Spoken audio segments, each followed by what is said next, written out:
So guys, we have a dilemma here. What happened is last December, around this time, festive season, a friend of mine met a guy in Durban, South Africa. The guy was there visiting. He works abroad, so he was just home for the holidays, and they just got on like a house on fire. They were like the best couple of the festive season. And the guy, so nice, so giving. He was just buying us everything we needed. Even to us, he just immediately became our in-law of the year, because the guy was so sweet. And everyone liked him. They looked good together. And unfortunately, come January, the guy had to leave to go back abroad. And my friend was like, there's no way such a nice guy doesn't have someone where he lives.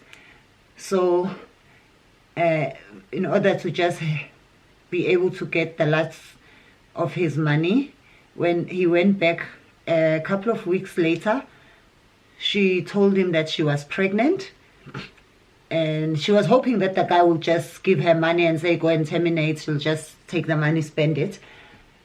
And the guy got so excited.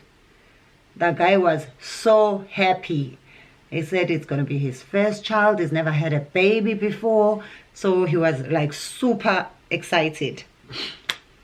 And he started sending money for private doctors, started sending money for everything that my friend was craving. He was such a good guy, so good.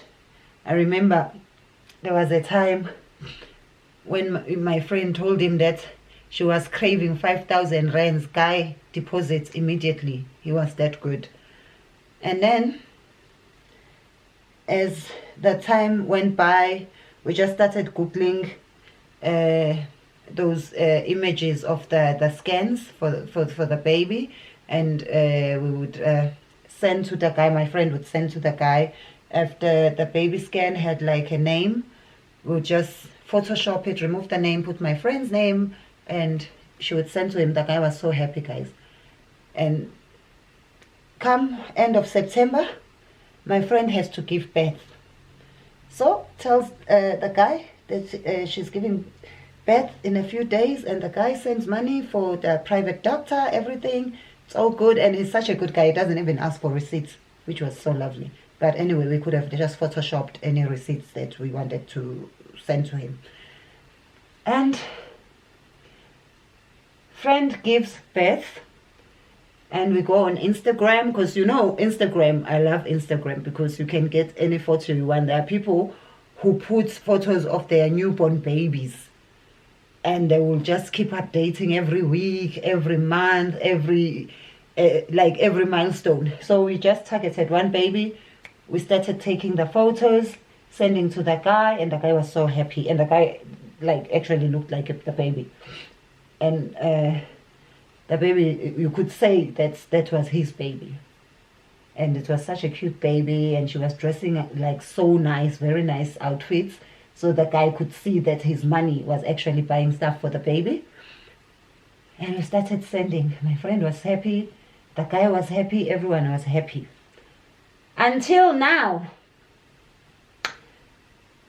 2 weeks ago, guy comes back to South Africa. It's okay. Now, guy wants to see the baby. But who are we? We are who we are. Where do we come from? We come from KwaMashu. There is nothing we cannot do. So what do? We find a baby. Because my cousin has a friend who has a baby who's about 3 months. So we use that baby. You know how babies look alike when they are small, and they look very similar, and they're always changing. Today they look like this person, tomorrow they look like the other person.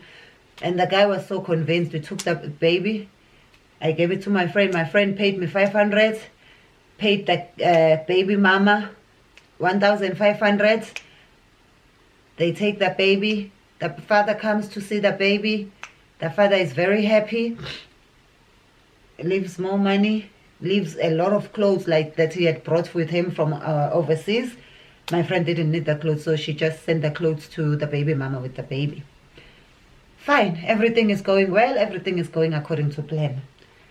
And then last weekend, father asked if he can take the baby to his family home for the weekend. And my friend was like, Ish, I'll speak to my parents. And then we went to speak to my cousin's friend, who's the real baby mama. And she said, oh, I'll be happy to be free for the weekend. I've got places to go. It's better than paying a nanny. So, and she was going to be paid. She was paid 2,200 to give her baby for the weekend. So instead of paying someone to look after your baby, someone is paying you to look after your baby. Perfect plan. She was happy. We take the baby. My friend takes the baby, gives it to the guy. Guy takes the baby home. Now, this is where the dilemma comes in. This morning, baby daddy brings back the baby. He didn't explain that when he took the baby home, they were going to have a traditional family ceremony. Guys, the baby came back with tribal marks.